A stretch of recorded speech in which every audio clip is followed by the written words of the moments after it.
Alright, so I've been down a few rabbit holes before when it comes to conspiracy theories and just kind of weird, outlandish occurrences, but I have to say that this is one of the most interesting rabbit holes that I've come across so far. Now, Antarctica, for the most part, seems pretty unassuming.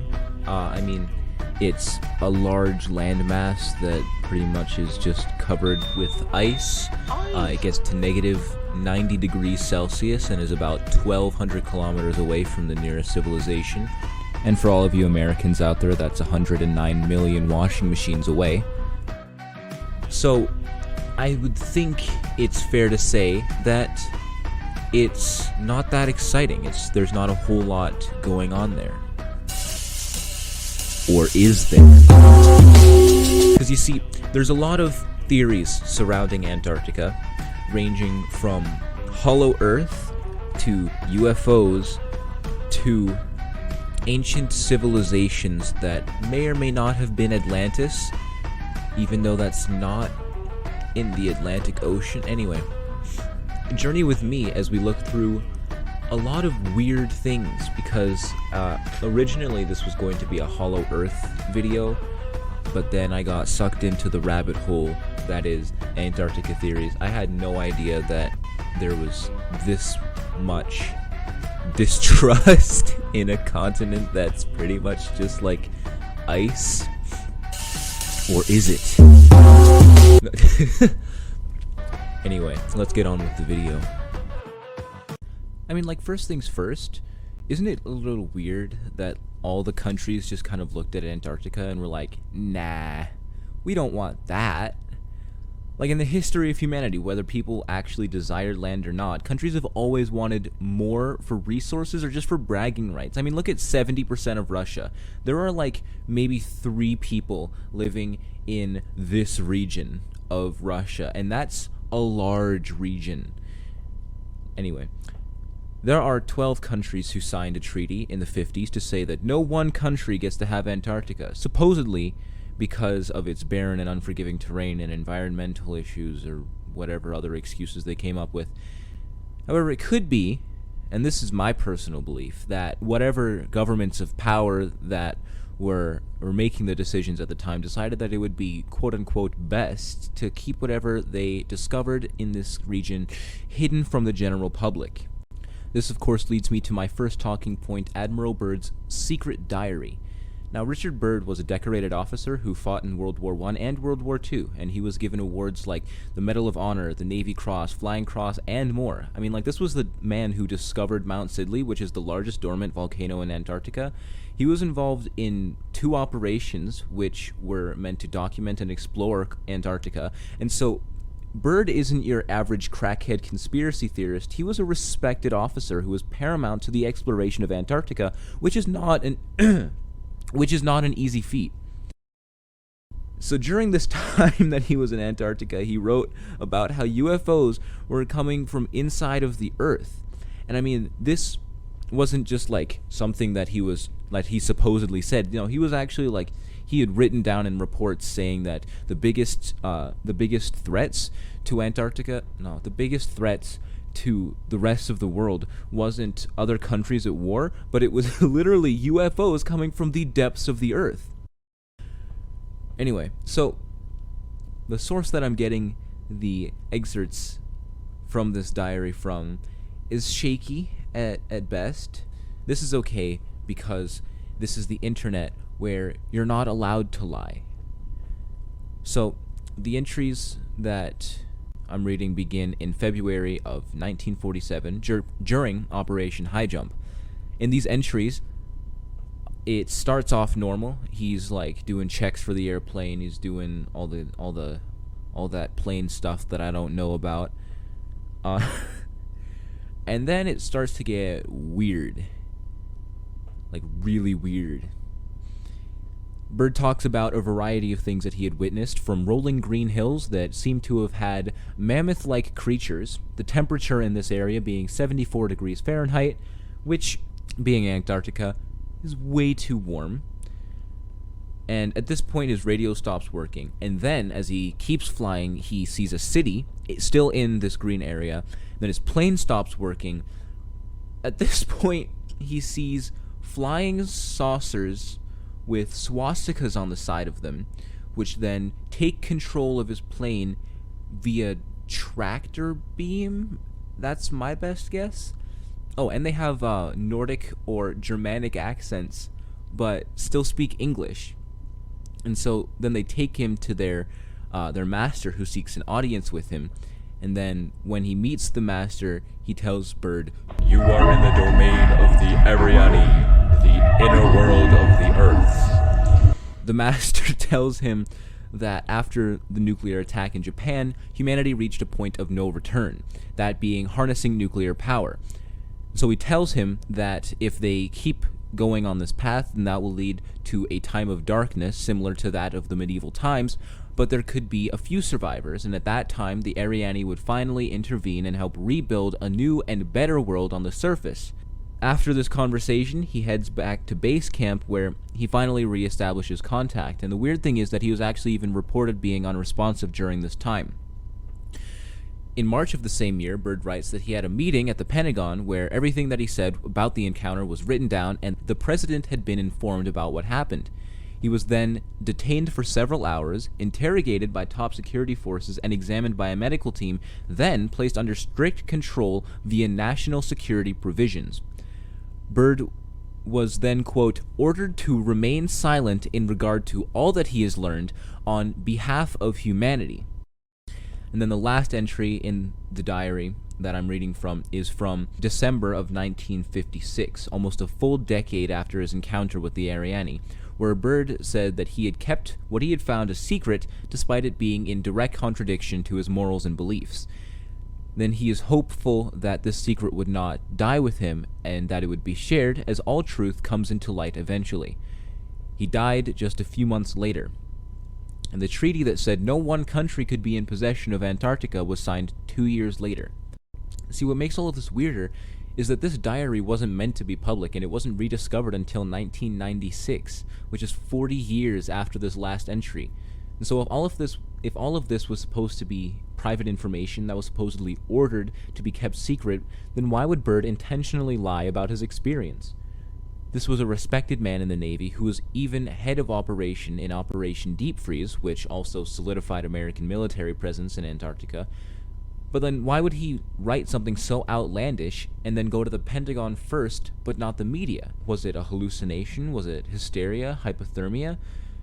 Or was there some truth behind these seemingly outrageous claims? The thing is, this isn't the only account of either Antarctica being warm or of it being hollow. Now, the first thing being an account from none other than John Sims.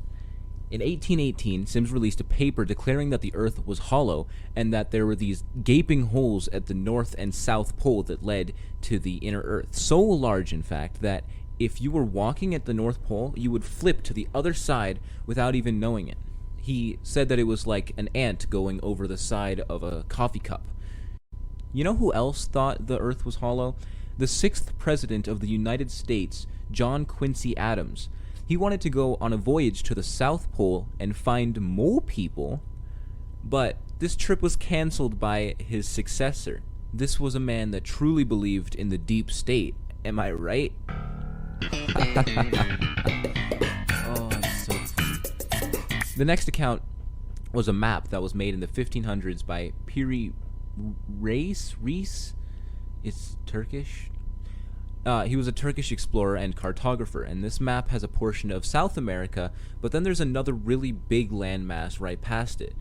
Now, it's hard to tell what exactly the portion of South America that we're looking at.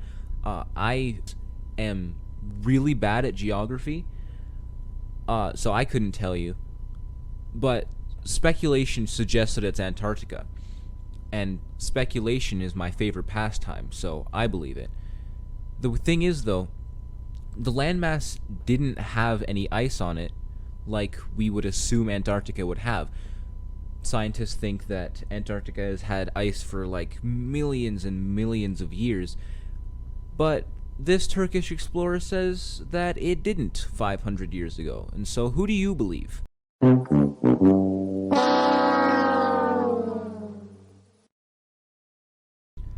Also, this isn't like a mystery or some other weird old find. This is just a story that I found way too funny to not put in, because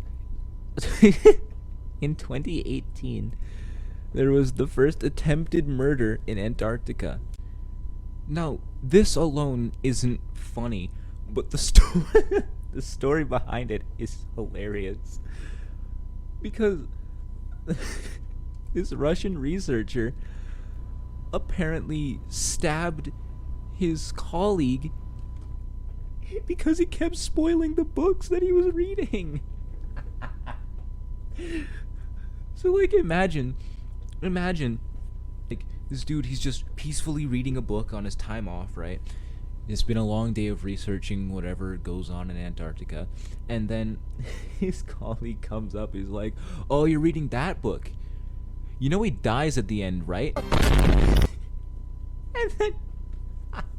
And then he just breaks and stabs the man after an emotional breakdown. Like, this might not be as funny to other people, but I think it's hilarious. And also, it's also too hilarious to not mention the similarities, the parallels to this one game that will remain unnamed.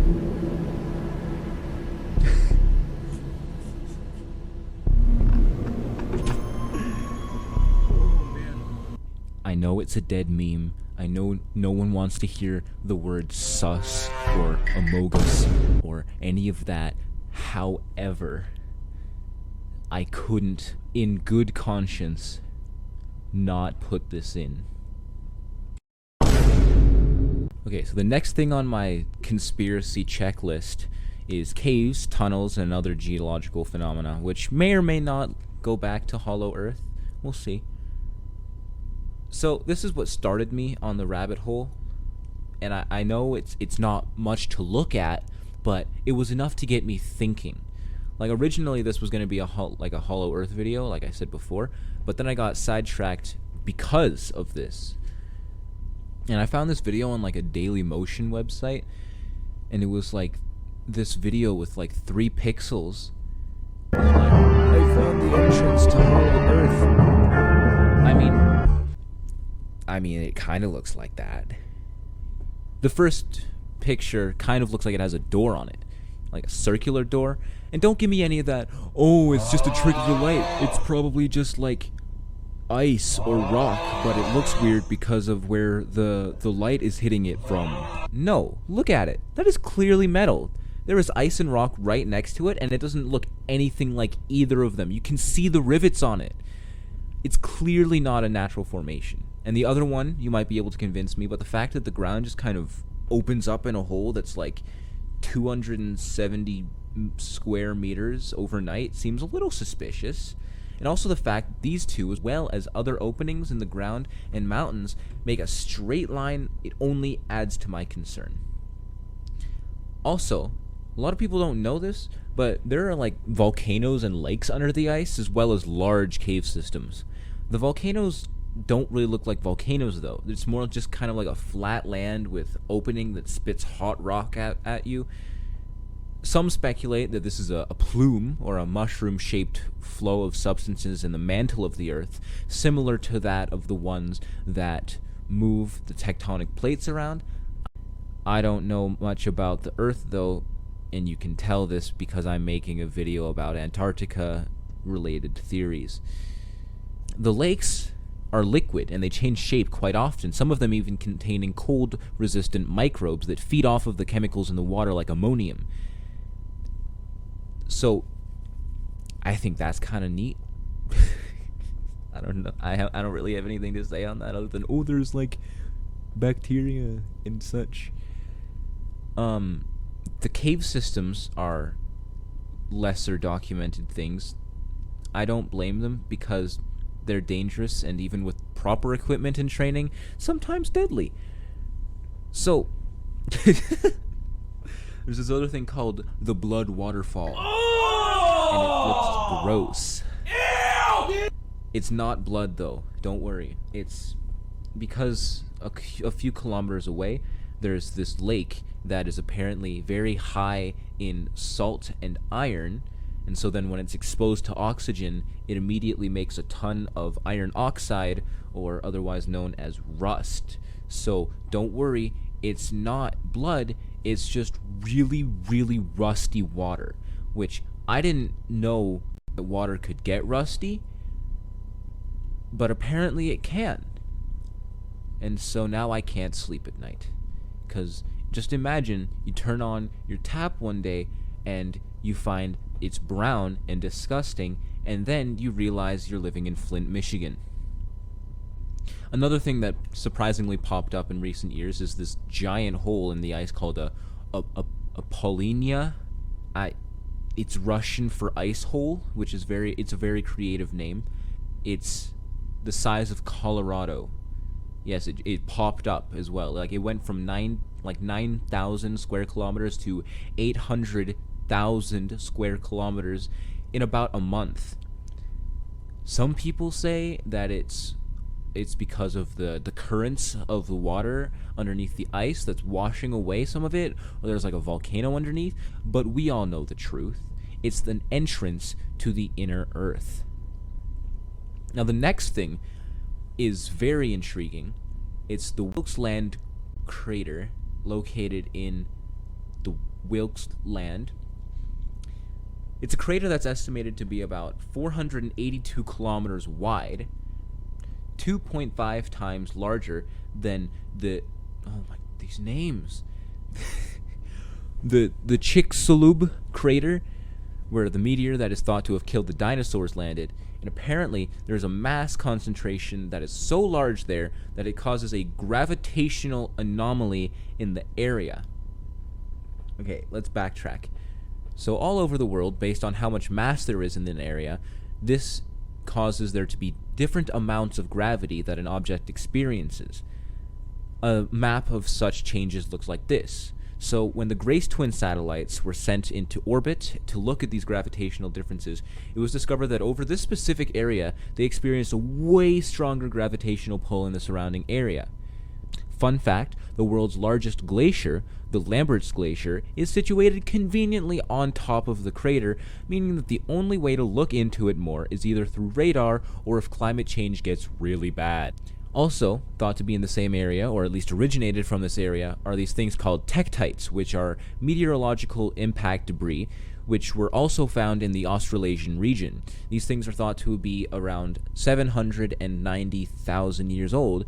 So, if the crater is where these things originated, then that means that there was an extinction-level meteor that hit at a time that wouldn't make sense in our current understanding of the Earth's timeline.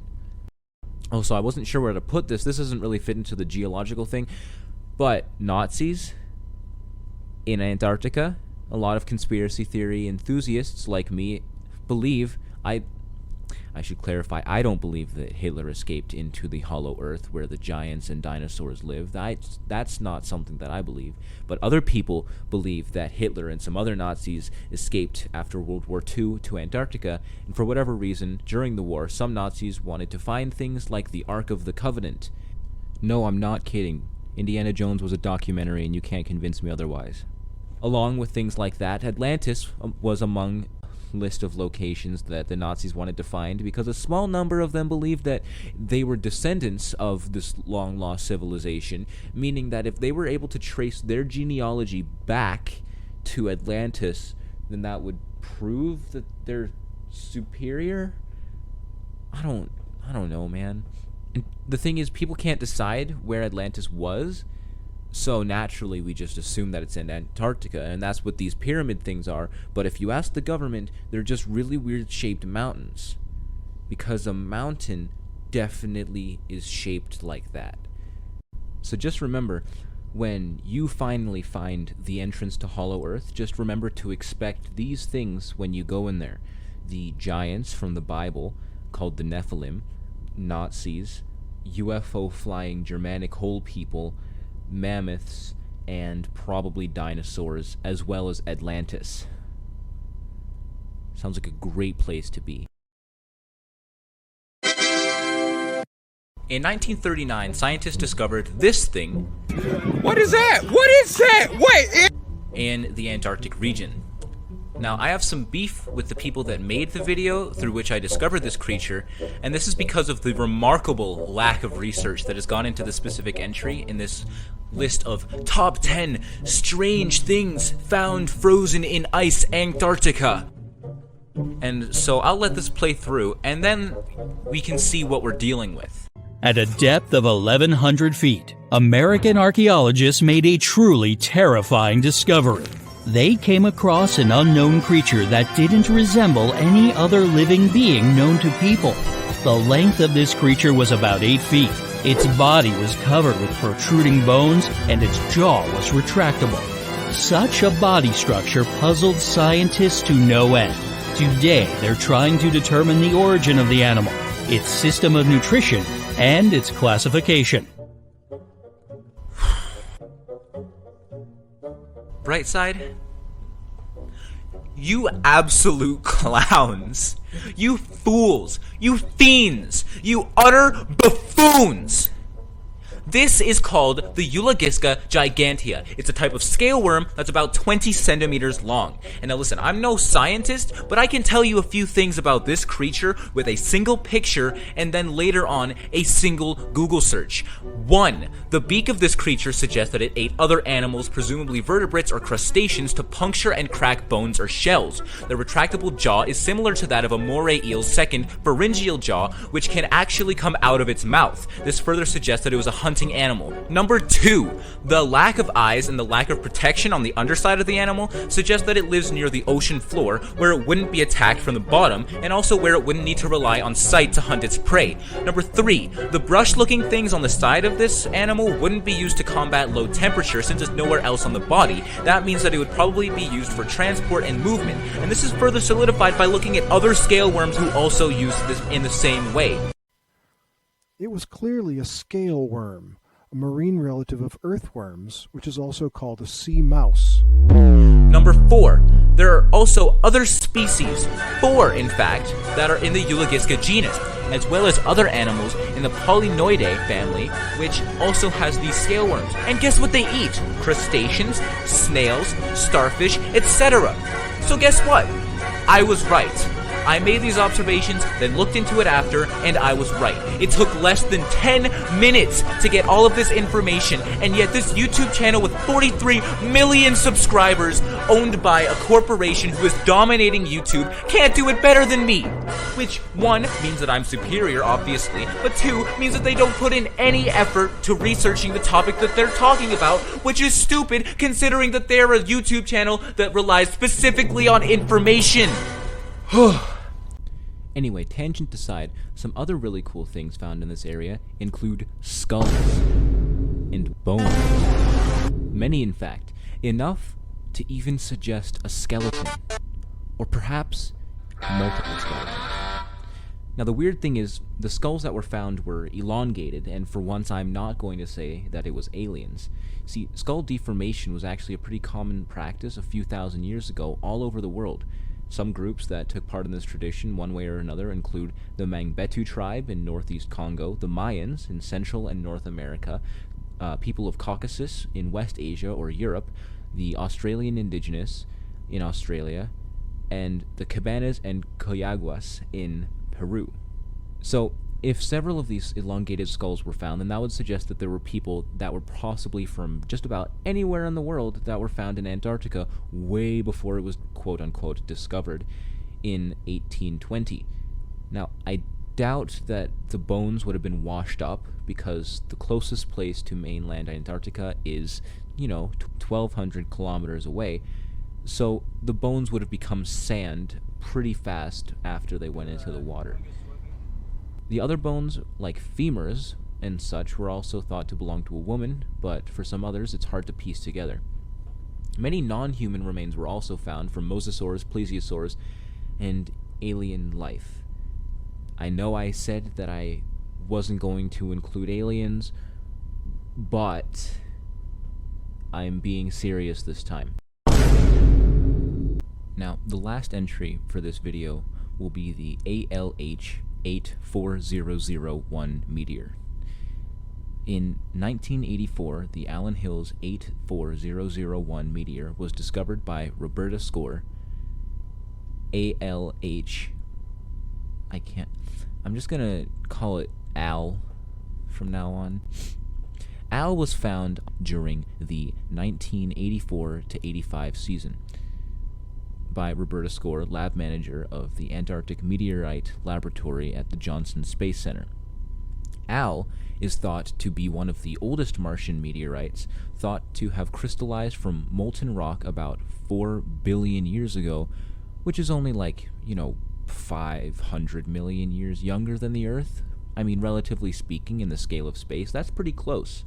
Chemical analysis suggests that it originated from Mars when there was liquid water on this planet's surface.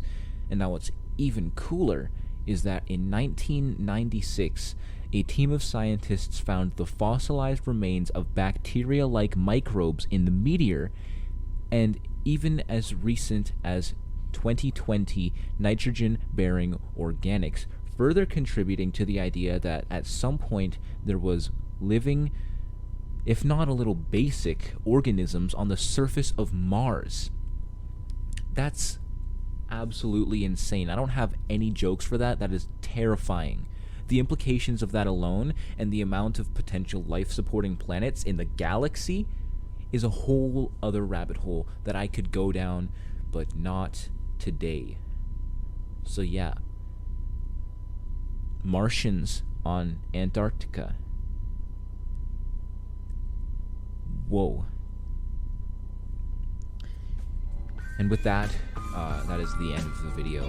I mean, when I started this, I didn't think I would have 5 or 6 pages of notes to be in the video.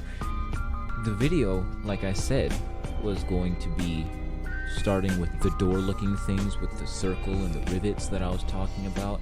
That would lead to the hollow earth, and then going to other places and theories. But then I just kept being pulled back down the rabbit hole to more cool things. And I don't regret the week and a half of researching and recording that it took to make this, and what is going to be at least another week and a half of making the visuals, which will take a while. But I will almost definitely be making more videos like these, so stick around if you enjoyed, and if you stayed all the way to the end, thank you for watching, and check out my mixtape.